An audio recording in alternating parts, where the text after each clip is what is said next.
नमस्कार, मी हेमांगी पवार ह्या आपल्या यूट्यूब चॅनेलवर आपणा सर्वांचं मनापासून स्वागत करते। आपण पाहतोय महाभारतातल्या भीष्म पितामह यांची रहस्यमय जन्मकथा। आता या कथेचा पहिला भाग आपल्या चॅनेलवरती आलेला आहे, त्याची लिंक मी डिस्क्रिप्शन मध्ये देत आहे। आपण जर तो भाग आधी पाहिलेला नसेल तर कृपया तो आधी पाहावा आणि त्यानंतर हा भाग पाहावा, जेणेकरून भीष्म पितामह यांची रहस्यमय जन्मकथा आपल्याला व्यवस्थितपणे समजेल। तर प्रसंग असा होता की ज्या वेळेला स्वर्गामध्ये ब्रह्मदेवाने महाभीष राजाला आणि गंगेला श्राप दिला, त्यानंतर अतिशय उदास मनाने ही गंगा पृथ्वीवर येण्याच्या प्रवासाला निघाली आणि हा प्रवास करत असतानाच तिला मागून कोणीतरी हाक मारली। आता हाक कोणी मारली हे पाहण्यासाठी तिने मागे वळून पाहिलं तर तिला दिसले ते 8 वसू। हे 8 वसू म्हणजे स्वर्गात राहणाऱ्या 8 देवता। आता ह्या 8 वसूंनी गंगेला हाक का बरं मारली, त्यामागे एक मोठी रहस्य कथा आहे।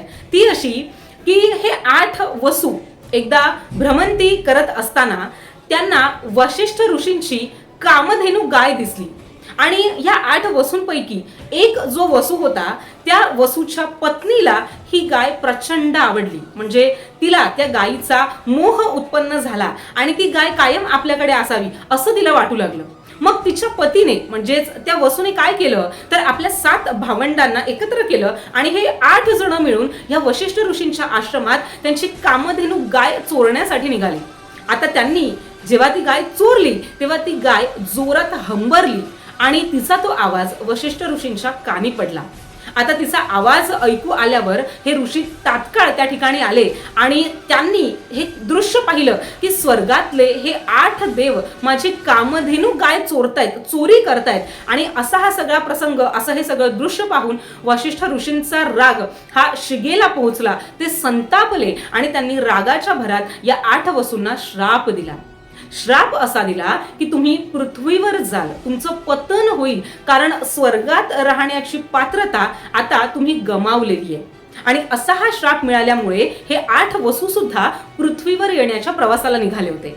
आता ज्या वेळेला त्यांना गंगेची श्रापित कहाणी कळली त्यावेळेला ह्या 8 वसूंनी गंगेलाच विनंती केली की जर तू पृथ्वीवर जाऊन स्त्री रूप धारण करणार असशील तर आम्हाला तुझ्या पोटी जन्माला येण्याचं भाग्य दे। इतकंच नव्हे तर आमचा जन्म होता क्षणी आम्हाला ठार कर, म्हणजेच आम्हाला तात्काळ मोक्ष मिळेल आणि आम्ही आमच्या स्वर्गातल्या स्थानी पुन्हा पोहोचू शकू। आणि हेच कारण होतं की गंगा आपल्या जन्माला आलेल्या प्रत्येक बाळाला, प्रत्येक नवजात बालकाला या पाण्याच्या म्हणजेच गंगेच्या प्रवाहात सोडून त्याला मोक्ष देत होती। परंतु ज्या वेळेला या महाभीष राजाने म्हणजेच शंतनू राजाने ज्या वेळेला तिला अडवलं त्यावेळी मात्र तिच्या हातात जो 8वा पुत्र होता, जो 8वा वसू होता, त्याला मात्र तिला मोक्ष देता आला नाही आणि मग ती त्या बालकाला घेऊनच राजा शांतनूला सोडून दूर निघून गेलेली आहे। आणि हाच 8वा वसू म्हणजेच गंगादत्त अर्थात देवव्रत, जे पात्र पुढे महाभारत कथेमध्ये अत्यंत नावारूपाला आलं ते म्हणजे भीष्म पितामह। तर अशी ही अतिशय रहस्यमय जन्मकथा भीष्म पितामहांची आज आपण ऐकली। अशाच महाभारतातल्या आणखी रहस्यमय कथा जाणून घेण्यासाठी आपल्या हेमांगी पवार ह्या यूट्यूब चॅनेलला नक्की सबस्क्राईब करा। धन्यवाद।